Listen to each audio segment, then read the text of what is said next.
This video will walk you through how to use some of the most common features of the Mosyle Class Manager. So the first thing you'll do is come down to the dock on your MacBook and click on Launchpad. From there, you'll search for the Manager app. I click on this and drag it down to my dock so that it'll stay in my dock and it's easy to get to next time I use it. Go ahead and open Mosyle Manager. Once Manager loads, you'll see a screen like this. And you'll notice it's usually default to self-service, so you're going to want to click on Class Manager. And then this will display all of the classes that you have access to. I'm going to go ahead and search for my class called Demo, and it will bring this up for me right here. And to open the class, I just click on the name of it.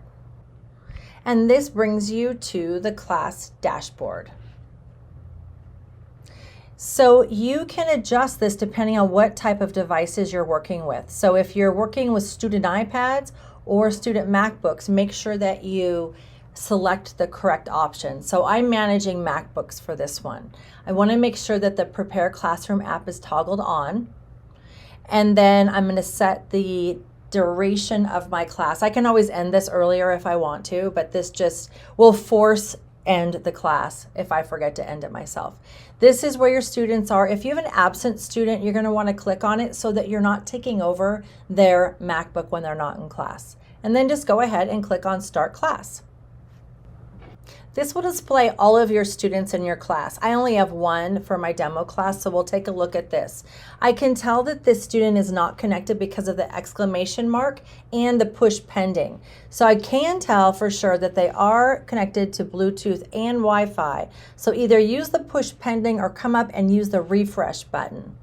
Once you're refreshed, you should see that your student is connected. If you think they need to update their MacBook, you could push out that update. Right now I'm on the live screen function, which means I can see all of my students' MacBooks in real time. If I want to look closely at a student, I just click on it and it brings up that student's screen in particular. So I can watch what they're doing, if they're switching between apps, what they're searching for on the internet, making sure that they're on task. If I think that something isn't quite right, I can go ahead and take a screenshot, and that will save it so that I can talk to the student about this later. So to find the screenshots that you take, you just come over to Screenshots, and then you're going to locate the student, and then you can click on it and see what that screenshot is. So that's really handy if you need to have a conversation with a student or a parent or administrator. So I'm going to go ahead and go back to live screen. And from here, I can continue to just monitor what all of my students are doing in real time to help them stay on track. I can also click on the timeline, and this will show me a timeline of everything that they've done since they've been in class.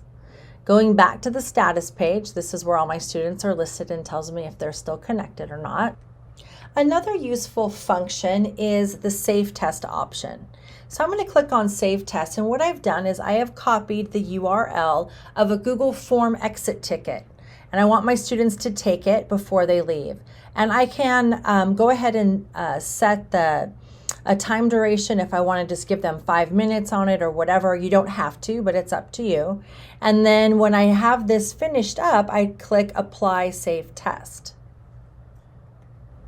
What this does is pushes this command out to all of my students. So this is actually a student screen.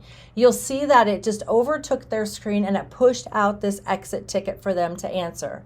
So the student is answering all of the questions on the exit ticket, and when they're finished, they go ahead and they would click on Submit, and they can't go anywhere else. During the exit ticket or after, they can't. They are locked into this screen until I go back and unlock it for the students. So this could be very beneficial if you want to give students an assessment. You don't want them to be accessing the internet. Once I disable the Safe Test on my end, it releases the control of the laptop back to the students. So it defaults back to this Mosyle screen for them. They just close that, and then they have complete access to their laptop again. So just a couple final important reminders. If you are a teacher and your students use iPads as their device, you will follow the exact same directions that were outlined in this video. At the very beginning of the video, when I show you how to choose what type of device you want to manage, you can manage iOS or Mac OS. You are going to want to choose the iPad iOS. The other thing is to make this work, students don't have to launch Mosyle Manager. Students will just be doing their activities on their devices, and then you will be able to watch them, screen monitor them, and also push out those safe tests to them if you want to do something like that. And the other one is the Mosyle Manager connects to student devices via the Wi-Fi. So you really need to make sure that students are on the same Wi-Fi as the teacher. And then always, as a best practice, even if you set a duration for your class, make sure that you click the end class before your students walk out of the classroom.